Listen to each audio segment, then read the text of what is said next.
Welcome to the Psych Soul podcast, where we take a quick look into what it looks like to live an epic lifestyle through psychedelic integration. I welcome you to our conversation today. We have an incredible visionary guest here. Quick disclaimer that this podcast is for educational purposes only, obviously, and we do not in any way, shape, or form condone the use of illicit substances or partaking in any illegal activities. If you do decide to make the choice to engage with powerful psychedelics and plant medicines, please do so mindfully.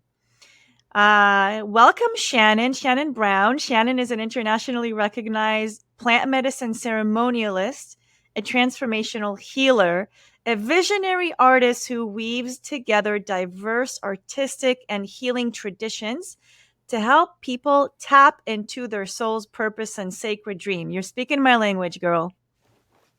Yay. Yeah, I love it. Yay. Yay. And Shannon, hold on. Here are some fun facts about Shannon, okay? Because you probably did not see this coming. She's a former award-winning documentary film producer. Her films have been broadcasted in 25 countries. She has graced international stages, performing in front of 30,000 people at a time. She has multiple university degrees, certifications, trainings in sound therapy, fine arts, dreamwork, community arts education, psychology, creative arts therapy, shamanic healing and mindfulness based psychedelic therapy. Obviously, a multidimensional being. Shannon, welcome. Yeah. Is Thank there you. anything else you want to say about yourself as if that wasn't enough? Oh boy, I'm just ultimately very curious and creative being, and I know that is similar to you, Shiri. That's probably why when we first met, we just vibed so much. And also, you're such a colorful person, and I love color. So, pink, yellow, red, we've got all the beautiful colors here. Oh my God, we totally share. We share that passion for infusing psychedelic integration with creativity. And I think this is something that, obviously, we're going to dive into this topic today. And I feel it's so needed. I love how you framed it in the sense of infusing psychedelic integration, creativity, and art in service to what you call the re-enchantment of the world. I really love that. What does that mean to you? Oh, I love that question. It actually came to me recently. I work a lot with cannabis, and I've been in some of these beautiful, like, inner yoga studio spaces where we turn off all the lights and we have the little candles and we traverse into psychedelic realms. And when I am sharing my sound therapy and some of the shamanic energies and we have the psychedelic experience happening, it feels so deeply to me that people are becoming re-enchanted with the magic of life. And it's as if we travel into these communal spaces, going into sacred groves, traveling through cosmic realms. And I think I'll just speak for what I understand of the Western society that we live in. Creativity, art, magic has really been pulled out of, number one, education, and number two, just general society. And for me, bringing this potential back for people is about this re-enchantment. People want to be, they want to be enchanted. They want to be part of something magical. They want to have their dreams make sense. They know there's something more and they want to be part of it. So that's part of this re-enchantment. And I just love this feeling. I love that you picked up on it. And I think it's so important.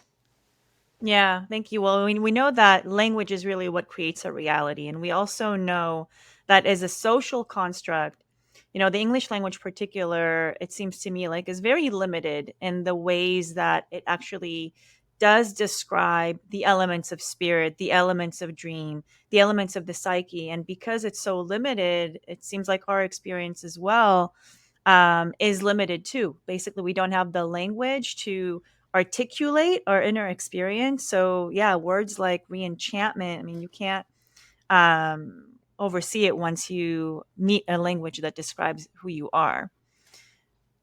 Absolutely. Yeah.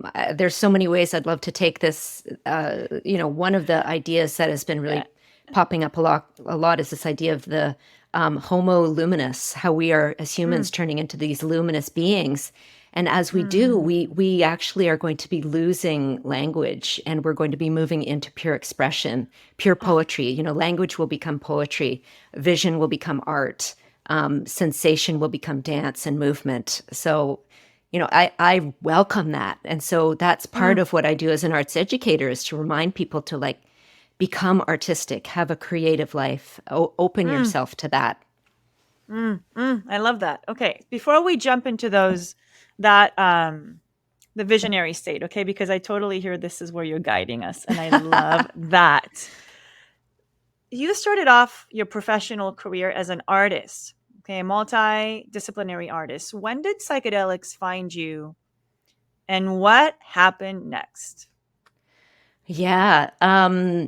I did start off as an artist in my 20s. I was painting, I was living in Toronto, I was going to parties, I was having an amazing time. Um, and then I moved into filmmaking, and I was a film producer for 10 years. And always a fan of cannabis, always really resonated with the medicine. And one of the films that I produced with the National Film Board here in Canada was called Escape to Canada. And it was when cannabis became legal in its first phase back in the early 2000s. And I remember being at this place called the Roach Cafe in Kensington Market in Toronto, and they were legally allowing people to smoke cannabis in their patio. And I remember sitting there smoking, and it was as if this wave of relaxation came upon me, and I realized uh, that the fact that cannabis was illegal was really pulling on me. It made me nervous. Yeah. And so it was really a space of welcoming this altered state and being around other people and us all smiling and looking at each other and going, I can't believe we're doing this.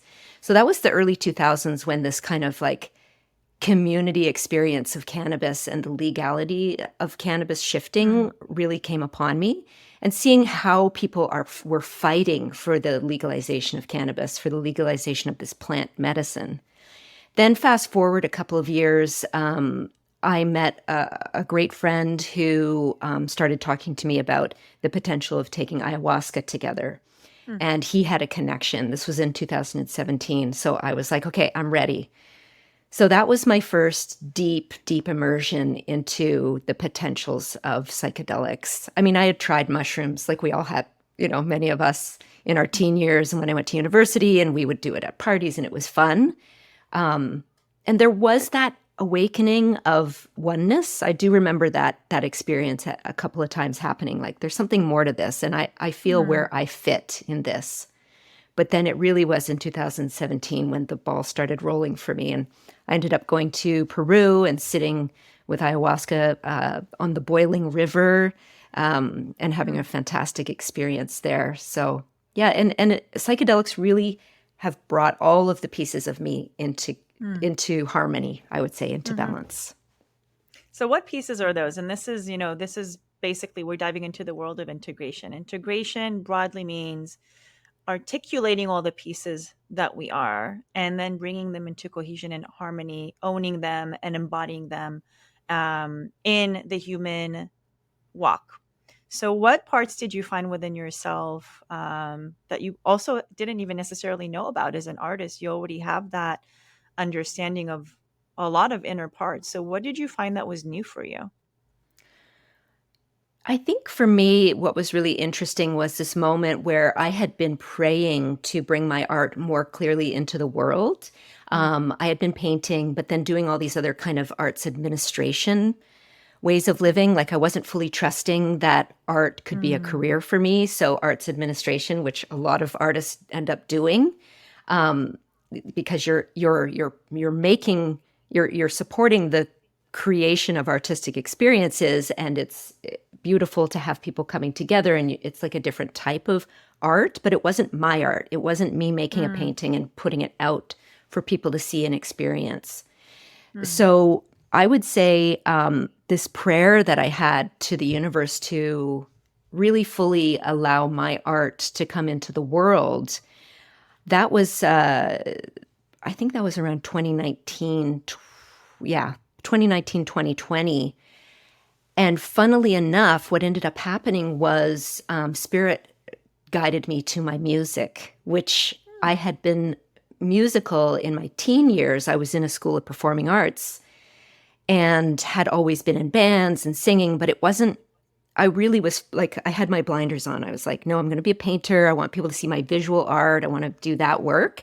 And then all of a sudden, I start getting calls from people wanting to have me come and sing and be musical. And Wow. within the actual ceremony space, my gifts as a musician were being called upon. And so that was like, oh, Mm. Spirit's answering me, but it's doing it in a different way than I Mhm. thought. And when I work with my clients, that's something I'll bring up quite frequently is um, you don't get what you want, you get what you need. So I realized that what I needed was to really explore my experience as a singer and as a musician. Mm. And so then the visual art pieces still have a place in my life and the work that I do. But really, psychedelics have invited me through my music to be part. Beautiful. Hmm. So, I mean, what you're really describing is what I call an integrator's dream. Yeah, show me those pieces of my divine goddess creation, and all of my limitless capacity to bring beauty to the world, and let me embody that.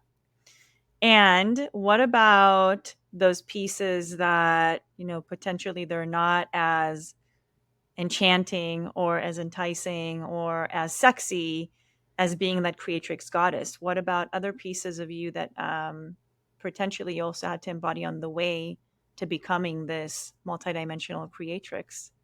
Yeah, yeah. Thanks for asking about that. Yeah, well, part of it was leaving a job that I absolutely loved, but I realized that that wasn't who I was being called to be. So I went through a very big transformation. And again, with any of my clients, I'm always like, take it slow, have a backup plan, have lots of resource.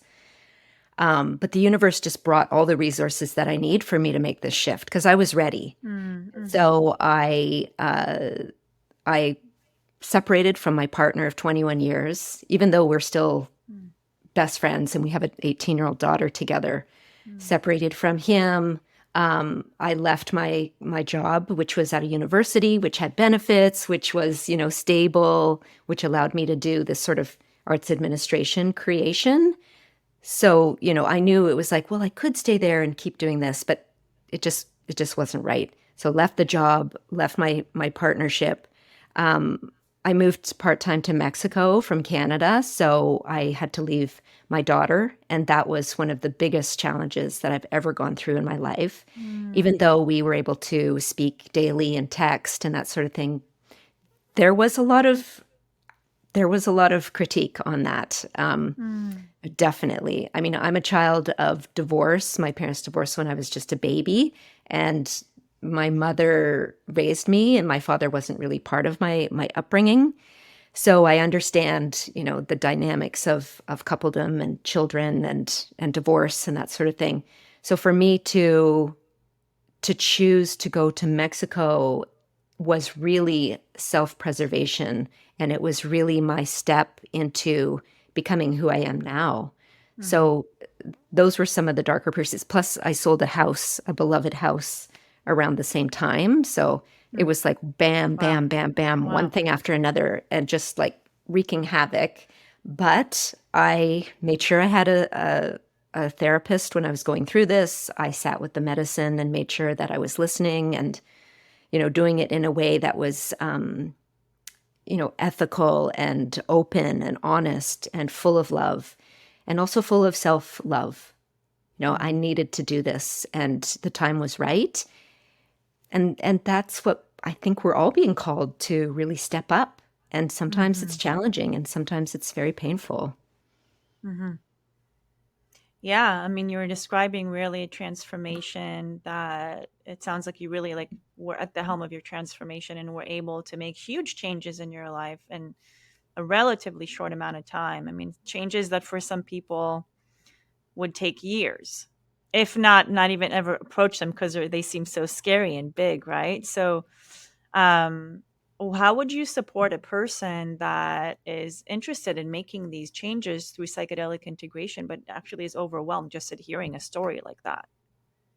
Yeah, absolutely. And I do have people coming to me. Um, and part of it is making sure that they have the resources to do it, Yeah. because it one really needs to feel grounded physically, emotionally, mentally, Yeah.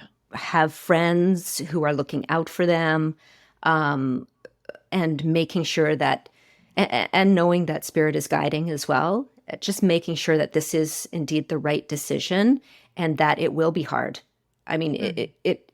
it can have these moments of excitement and bliss, but it can also be the the real work, the chopping wood and the carrying water is what we always go back to. It's like the psychedelic experience is the beauty, it's the magic, it's the exciting ride, but then afterwards it's one foot in front of the other. And I mean, I have my life experiences where I have reinvented myself on a number of occasions. I Mm. don't know if it's my Gemini nature or my creative nature, but I'm a Gemini too. oh, not very Oh my good. god. That's part of it, right? That's part of it. Yeah. No, but it's So, true because some people do take tend to be able to just roll with it and transform and be that chameleon better than others. That is true. And I just want to name that piece of yes, it is possible to create, as we see, through your story, to create major life changes and completely like not even pivot. This is like a 180-degree turn from basically from what I'm hearing, leaving um, your workplace, leaving your home, leaving your environment, even, leaving an adult child, still an adult, but it's still a child, and just really, really transforming everything that you knew about your life and stepping into the unknown. And this is not something that is necessarily easy for others. And I love what you say, Shannon, about you really do need to have that support system. You should have some type of a plan. Also, I feel like there's a misconception about because people are so desperate for change sometimes that they just dive in right when they're in the middle of crisis. And this is probably, I think, at least what I recommend to my clients to don't ever try to make huge life changes when you're in crisis, no matter how desperate you are, because the nature of psychedelic experiences is that they will create more chaos. This is their beauty. It's like taking that snow globe with all the pieces that have just been kind of, just kind of at the bottom of the snow globe, and then shaking everything up, and then the pieces will fall where they may. But being in a crisis state when we go through a transformation like that will actually create more stress and can actually create more havoc in your life. So I think that's important to name. Raise your hand if psychedelic medicines have changed your life. Raise both hands if you are a cisgender female that wants to serve in the psychedelic renaissance as an integration coach, a healer, or a psychedelic therapist, but has no idea where and how to begin. Soul Sister, welcome home to the Psyched Souls Integration Coaching Certification Program for Visionary Women, our best-selling 6-month professional training and personal development program where you get to dive deep into your own integration practice way beyond meditation and journaling while getting certified as a high-caliber psychedelic integration coach and guide. In our iconic program, you do your work through an experiential, creativity centered, and system rebelling transformational vortex that is grounded in proven methods and expert level technologies, preparing you to take root as a psychedelic leader in your community. You have full intention to participate in this revival, and we provide you with the know how, with the tools, and with a full body confidence to create it. So, if you are a psychedelic informed woman with a huge heart of service that is ready to get off the fence and unapologetically step out into the world offering psychedelic support, stop playing small sister, take a leap into your soul aligned, paradigm shifting service career in the psychedelic revival, and help spread more light consciousness in the world. Learn more and apply at psychsoul.com/training. One of the things that was really helpful for me was working with my dreams. So I found a woman, a really great therapist who helped me move through this, through dreaming. And that gave me a lot of strength and support as well, because it also, animals and spirits would show up in my dreams and be very powerful guides for me. So that's another language that I speak, and I know you do too. The dream world language is really the language of the unconscious. It's the language of the universe, the universal soul, and it's one of those resources that we have within us. Dreams are a big part of who we are as humans. We all dream, whether you know it or not, whether you remember them or not. And there's a lot of information there. There's a lot of support. So just throwing that piece in, because that was really helpful to have that type of therapy and support for me during that pivotal time. So this is such a great tool for psychedelic integration. What is it? Can you walk us through a process of doing dream work to support our psychedelic integration practice? Yeah, absolutely. So the language of dreams is very, very similar to the language that we will receive in psychedelic experiences. So it can be visual imagery, it can be sensation and emotion, it can be words, it can be music. I've woken up from a dream and have had a whole song play out for me. I've had, as I mentioned before, animals show up. So the work that we do in dreams, it is the same sort of thing that we can do in, let's say, a shamanic journey as well. Anytime that we are in trance, so you can be in trance through hypnosis, you can be in trance with psychedelics, you can be in trance with dreams. Anytime that we're in those states, when we come out, I really encourage people to have a journal, write down what you experienced, maybe make some sketches, really make sure you capture the emotional essence of the experience. And so when we come out on the other side, that's one of the things that a guide who understands this language can really help you with. So I will say that with my clients, that after we have our shamanic journey, our plant medicine journey, make sure you write down everything that I just mentioned, and then we'll go into the integration phase after maybe a couple of days, so people can really sit in the experience and really bring out as much as they can from it. And I'll ask questions like, what do I know now that I can't not know? What has changed within me? What are the messages that I've received? And also talking about the imagery. What were the images that you saw? What were the things that you saw? And how do those things relate to your current life? So in terms of working with dreams, I follow Robert Moss's process. He has something called the lightning dreamwork game. And so his way of starting with a dream is that the dream belongs to the dreamer. It's the same as art therapy. As an art therapist or an art psychotherapist, I don't know anything about your art. You are the owner of your art. You are the owner of your dream. You are the owner of your vision. So that's the number one foundation. So I would never go in and interpret somebody's dream, but I would encourage them to start thinking, okay, so where in your life is this relevant, this image, this thought, this experience that you've had? What does it fit with in your day-to-day? Is there something that's coming up? And so once they can kind of make a tie-in with their current life, then we'll talk about things like, if you could give it a title, what would that title be? And sometimes that can gain more information. With the lightning dreamwork game, or with this type of integration work, I could say, in your dream, which is my dream, and then I could give some insight into how that dream would affect me. And in that way, that might open something up for you.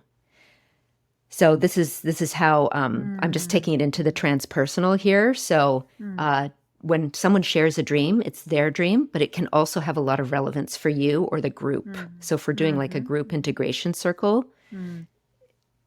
people who go into these realms, they're bringing back information for themselves, but often it's for community as well. So I could say, in your dream, which is my dream, I see this piece and this is how it affects me.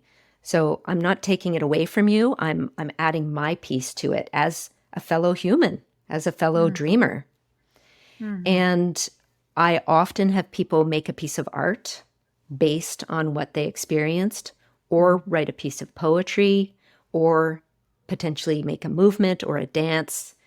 For example, recently I took part in a 5-MeO DMT study at Tandava retreats, which we'll probably touch upon later.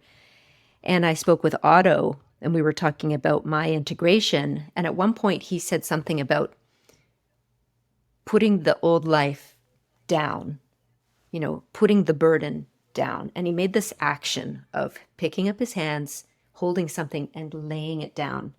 And it was so profound for me, that sensation of Mm. holding something and putting it down, that I said, Mm. Otto, I got to do that. So I stood up and I acted that movement out a Mm. number of times.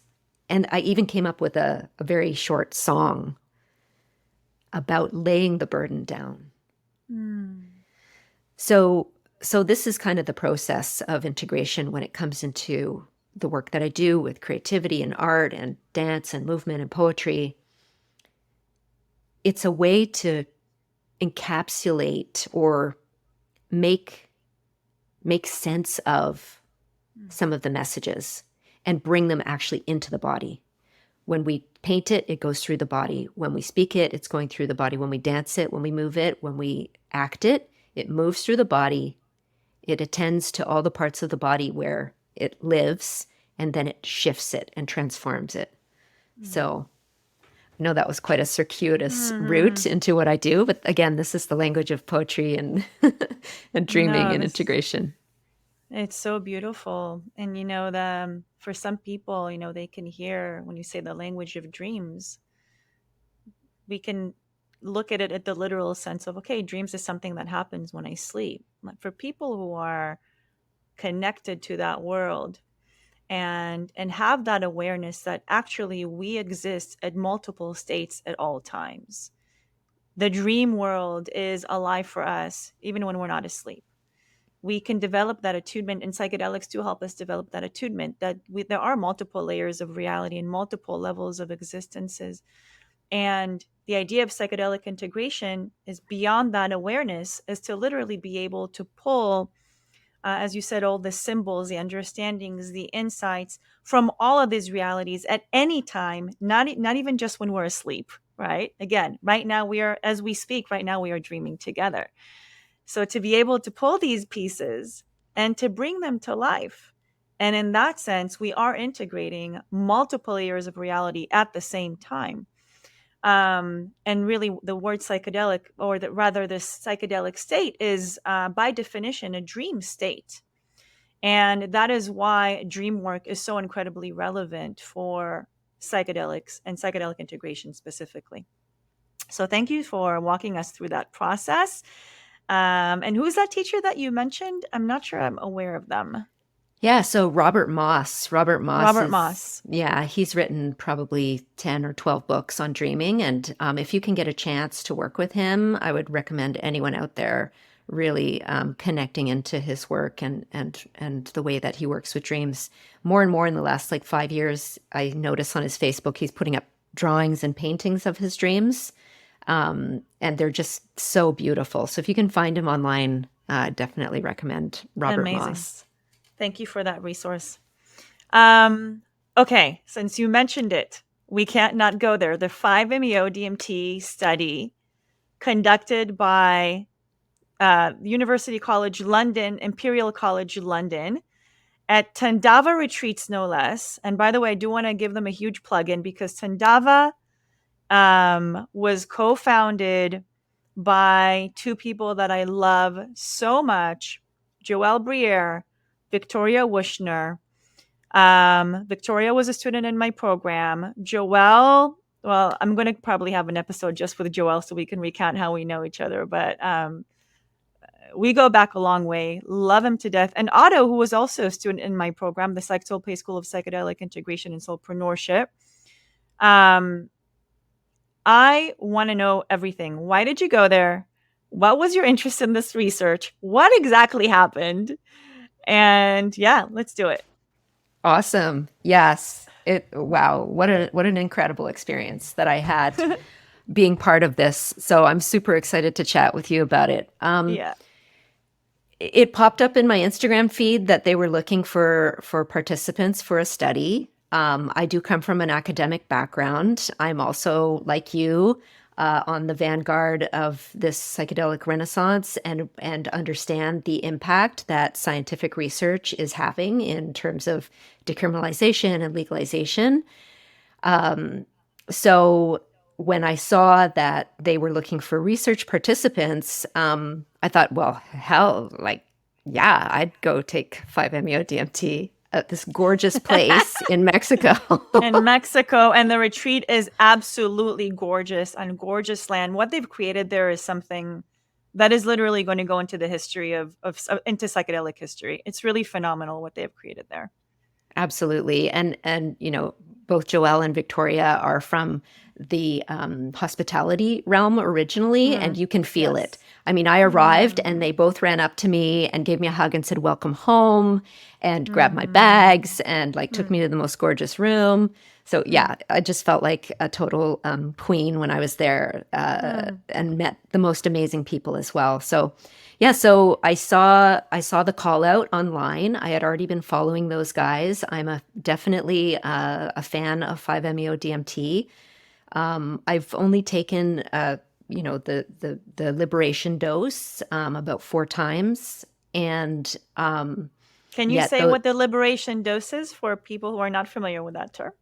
yeah, so liberation dose is sort of the most you can take for your body size at one time. And what will happen during a liberation dose is you have full ego dissolution, and you're able to merge with the universe, with the oneness. And I'll talk a little bit more about that, because that, even just speaking those words, was part of the research study. So I had taken it a couple of times in my life, and my very first time, I'll just share briefly about one of the main insights that I received from the medicine. It basically gave me a full life review. It showed me everything I'd ever done in my life. It showed me all the different people that I had met. It showed every part. And it said to me, everything you've ever done is exactly right. And I felt it. I felt it in my body. I felt it in my soul. My deepest sense of myself understood that that was true. And it said, and therefore, everything you ever will do will be right. Yeah. So that's liberation, right? That's liberation. That allowed me to then, that was part of my big transformation, was receiving that information. And I ended up doing a deep shamanic journey afterwards, which, interestingly, I met a guide in my shamanic journey that gave my passport, my life passport, a stamp. Like, okay, you can stay in Mexico this much time, stamp. But when it's done, you got to go home. It was like, Persephone going down into the underworld. Wow. Yeah. So back to Tandava, I saw their call. I saw what they were doing. I thought, this is so cool. We get to put an EEG on our head and have one of these life-changing experiences. So I thought, yeah, I'll apply. They had a lot of people apply. I'm very, very honored that they chose me. The reason I went, I thought that I would be in Mexico at that time and it would just be a hop, skip, and a jump to Mexico City. But it turned out that I ended up staying longer in Canada this year. And when I thought about it, I was like, well, maybe I'm not going to Mexico this year. And I had a great discussion with Albert, who's my daughter's dad. And he was like, no, you're going. You're going for sure. You don't give this up. Like, this is life-changing. Yeah.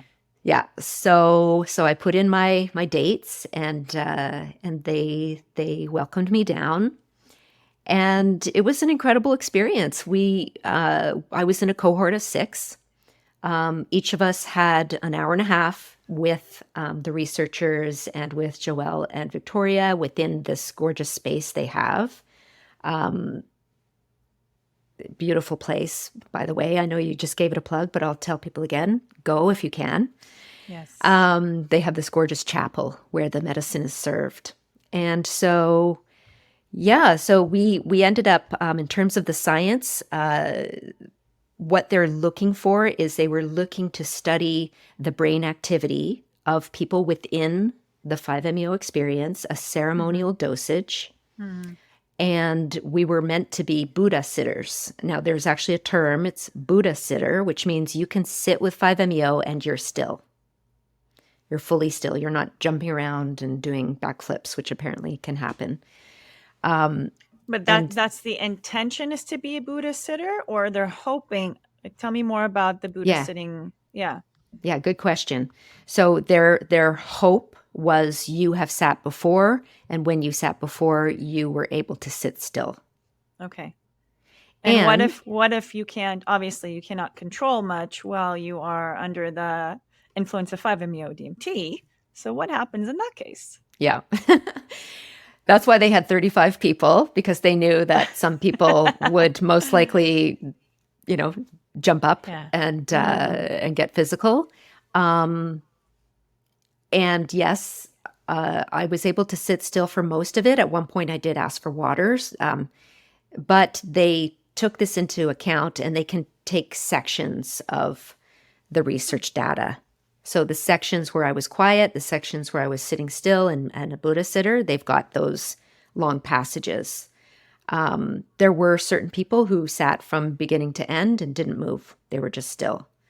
I don't know how many they had, but whatever the research data they get is going to be usable. And apparently that's another piece of this puzzle, is there aren't a lot of research studies on the use of 5-MeO DMT and how it affects the brain.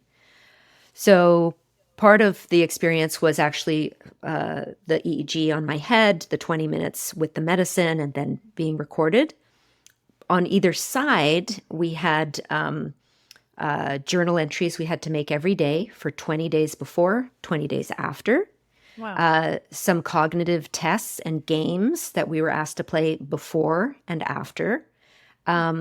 During the research, of course, there was the in process. And then right after, I had to do some self-report and also like some writing of graphs and that sort of thing, kind of trying to describe the experience.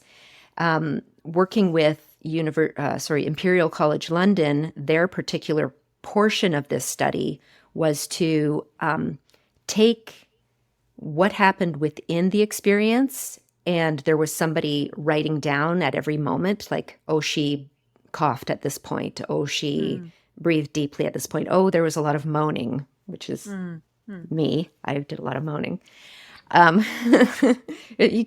It's so sensual. It's like such a beautifully, right, blissful. It is. I mean, I know people who have full-on orgasmic experiences on 5-MeO DMT. Yeah. I haven't had that one myself, but I've heard. Yep. For me, I think that's what's going on. It's not a genital orgasm. It's a full body merging with the divine. Full body heart. Yeah. Yeah. It's definitely orgasmic in my experience. So taking those words and sitting with the researcher and actually saying what happened, and then having him ask me, explain exactly what that means. So let's say at minute 3, I report, well, I'm merging with the divine. And he would say, well, what exactly does that mean? What can you explain how that felt? What was going on? Were you present? Did you know you were merging with the divine? Or how do you know you were merging with the divine? And what is the divine? So there was a lot of that type of questioning, which is fascinating to me, because I don't see myself as a linguist or a wordsmith. I know there are people out there that are beautiful with words. I would prefer to draw it or dance it for you or sing it for you. Then I might be able to get to the point of what I experienced. But for me to try and explain what merging with the divine is was a challenge. Well, this is exactly what we talked about in the beginning of the conversation, is because, well, there's also the capacity to explain, and the subjective capacity, and also the limitations of language. How can we express the divine, or how can we translate the divine into words? And yeah, and this is part of why psychedelic integration as an art, as a creative pursuit, as an expressive practice of just being with the energy that moves you, so then you may emulate it, right? You become that. You don't talk it, you become it, you embody it, you become integration, you become the divine. You become the divine into your human form. That is the nuance with psychedelic integration that I find is so fascinating to continue exploring with clients now, is how can you become it rather than needing to explain it, right? Such a Oh, I difference. love this. I absolutely adore what you're saying. Mm, Even just in this conversation, it shifts us out of that logical mind into the feeling, into the experience, into the mm, knowing, the deep knowing of creativity and of art, of living your life as art. exactly. Um, and this is where we need to go. This is accessing our creativity, accessing imagination, accessing alternative ways of being. This is the only way for us to move forward in the world. Hmm. For us to find novel solutions, that's the foundation of creativity. It's like finding novel solutions to questions, right? That's like Mhm, the mhm, description of creativity. We mhm, are in a place in the world right now where we need to find novel solutions because we can't solve the problems with the same language that created it and mhm. the same ways of being. So this is my rally call right now, Shiri, and I know you're on the same Yeah. page as me. It's like there's no time to waste. We need to wake up and access creativity. Mhm, We don't need to be scared of it. There's nothing scary. It can be scary for some, believe me, I know. But there are people like us who are helping to birth this new mhm, creative way mhm, of being in the world. And mhm, as humans, this is our ancestry. mhm, Ellen DeSanike talked about Homo aestheticus. mhm, Our ancestors were artists because they made the tools that they took care of, that they painted, that they loved. Those are the tools that were able to actually take down the mammoth because they didn't mhm, break. So our ancestors were the ones who made the beautiful tools and who lived the beautiful life that was extended and enhanced through creativity, through dancing around the fire and telling stories. Those are our ancestors, all of us. We are artists. mhm, We are all mhm. artists. We are. Yeah. We are artists. And this is the re re-enchantment of the world. We are artists. We are Yes. remembering, reclaiming, re-owning our creatrix archetypes, creative parts, um, to become the novel solution, to become the novel creation. Yeah. We are the novel creations. And thank you so much for just being a beautiful reminder of that, and a wisdom keeper for that, Shannon. It's really Oh, beautiful thank you so to much. connect I'm with so you. honored, so truly honored. I wake up every morning and give thanks for my life. It's, the life that I've been given. My parents were both Mm, artists. They met at art school in Toronto in the 60s. And mm, so I feel very, very lucky and grateful to mm, have been born into that, to mm, truly understand it and to be a midwife of creativity for folks. Um, mhm. Before psychedelics, I was an arts educator Yeah. and an artist. So it was always my passion to get into the schools and see the kids' faces light up when the artist arrived, because then they could be creative. They could tell their stories. Everyone wants to share their stories. Everyone Mhm. wants to be seen and heard. Mm. Everyone. And this is the realm of the creative. It's a way to share your story and who you are. Ouch, ouch. Woo! Yes, it is. Thank you. I want to take us into a quick rapid fire round of Sure. 5 epic facts about you. You ready? Yeah, sure. You just got to shoot it out. Okay. Ready. Let's go. Let's go. What's your favorite psychedelic? Ooh, I would say 5. And 5 ayahuasca. meo. And ayahuasca's number 2. Okay. What's your favorite thing to do after a ceremony? Ooh, jump in a cenote, have some fruit, snuggle with friends, Hmm. share the love. Share the love. What's one big lesson psychedelics have taught you? Trust. Trusting in self, trusting in the process, trust and faith. Yeah. Beautiful. Who is one person, dead or living, that you would sit in ceremony with? Ooh, well, even before you said the ceremony part, I'm a huge fan of Alex Gray, the artist. I've trained with Mm-hmm. him, and he's just such an incredible man. Oh my God. So I would love to sit in ceremony Oh with my him. God. I can imagine sitting in ceremony with Alex Gray and Allison Gray. Of course, and Allison. Oh Yeah. my Lord. Oh my word. That would be a transcendent experience. Yes, for Okay. sure. And then the last one. What's your secret to living epic? Ooh, just like fun, creativity, color.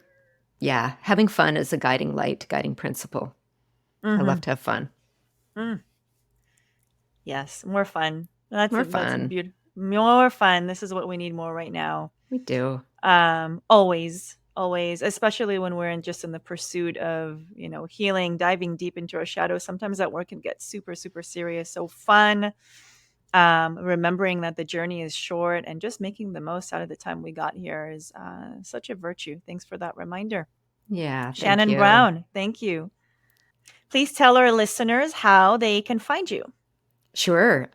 So you can find me on Instagram under visionary_Shannon.